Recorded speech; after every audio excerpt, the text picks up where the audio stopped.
मुल्क में महंगाई की शरह में मुसलसल तीसरे हफ्ते में भी इजाफा रिकॉर्ड। दादोशुमार के मुताबिक हफ्तावार बुनियादों पर महंगाई की शरह 0.36% मजीद बढ़ गई। मजमूई शरह 24.36% हो गई। रवां हफ्ते चिकन, खुश्क दूध, पेट्रोल और दीगर अशिया महंगी हुई। हमारा बयानिया पहले पाकिस्तान फिर सियासत है। कुछ इनासर पाकिस्तान को कमजोर करना चाहते हैं। ऐसे इनासर सोशल मीडिया पर शोहदा की बेहुरमती करते हैं। पाकिस्तान की आवाम अब मौशी इस्तेहकाम चाहते हैं। नून लीगी रहनुमा दानियाल चौधरी ने कहा, हुकूमत किस तरह से किसी जमात से ब्लैकमेल नहीं होगी। तहरीक इंसाफ वाले पाकिस्तान को कमजोर करने की बात करते हैं। ऐसा नहीं हो सकता। कोई अंग्रेजी बोले तो उस पर पाबंदी ना लगाए। गुज़श्ता 4 साल पाकिस्तान को जख्मी किया गया। अबू धाबी पोर्ट्स का कराची की बंदरगाह में $25 करोड़ की सरमायाकारी का ऐलान। सरमायाकारी आइंदा 10 वर्ष के दौरान की जाएगी। अबू धाबी पोर्ट्स पाकिस्तान के चीफ एग्जीक्यूटिव ऑफिसर खुर्म अजीज खान के वफ्द के हमरा वज़ीर आज़म शहबाज शरीफ को बरीफी। कहा, $13 करोड़ की सरमायाकारी से तामीर होने वाला जदीद सहूलियात से आरास्ता मल्टी प्रिजर्वेटिव मैटर 2 वर्ष में मुकम्मल हो जाएगा। मनसूबे में एक्सेस कंट्रोल, खुदकार गेट्स और बर्थ में मजीद 200 मीटर की तुसी, क्रेन, रेल ट्रैक और दीगर इंफ्रास्ट्रक्चर की तामीर भी शामिल।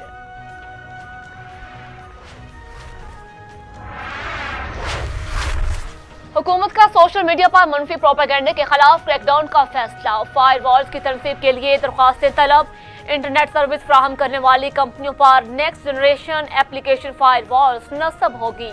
Next generation firewall deep packet inspection की सलाहियत की हामिल होंगी, जबकि DPI टेक्नोलॉजी से डाटा की लेयर 7 तक देखा जा सकेगा। नेक्स्ट जनरेशन फायरवॉल से रियल टाइम डाटा की मॉनिटरिंग हो सकेगी। मेडिकल कॉलेज में दाखिला टेस्ट की तारीख का ऐलान। PMDC का MD-CAT का इम्तहान 22 सितंबर 2024 को मुनक्किद करने का फैसला। टेस्ट पाकिस्तान और बैरून मुल्क तलबा के लिए एक ही तारीख को होगा। निसाब अगले हफ्ते PDMC की वेबसाइट पर अपलोड कर दिया जाएगा, जबकि रजिस्ट्रेशन पोर्टल भी खुला रहेगा।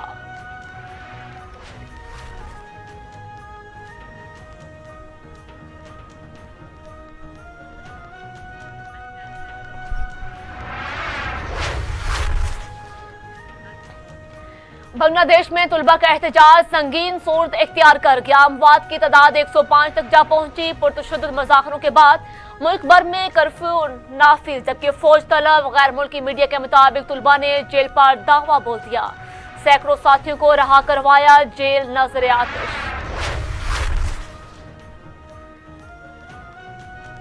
हैटी के करीब कश्ती में आतिशज़दगी, 40 तारकीन वतन हलाक। हादसे का शिकार कश्ती में 80 से ज्यादा तारकीन वतन सवार थे। कोस्ट गार्ड ने 41 अफराद को बचा लिया। मुतादिद जख्मी अस्पताल मुंतकिल। गुर्बतज़दा कैरिबन मुल्क से शहरियों की हिजरत का सिलसिला।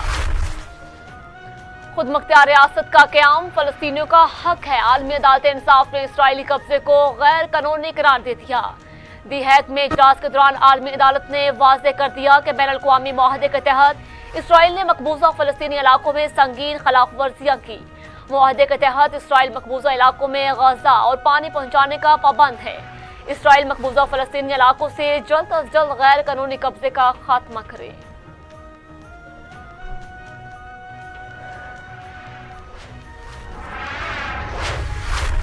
और गजा के पनाहगज़ीन कैंपों में सीवरेज और रुदा पानी में पोलियो वायरस का इंकशाफ। फलस्तीनी वजारत सेहत ने तस्दीक कर दी। इसराइली फोर्सेस ने अपने फौजियों को पोलियो से बचाव की वैक्सीन लगाना शुरू कर दी। रेड क्रॉस के मुताबिक जनूबी गजा के अस्पताल ब्रेकिंग पॉइंट पर हैं, जबकि मलबे को साफ करने में 15 साल लग सकते हैं।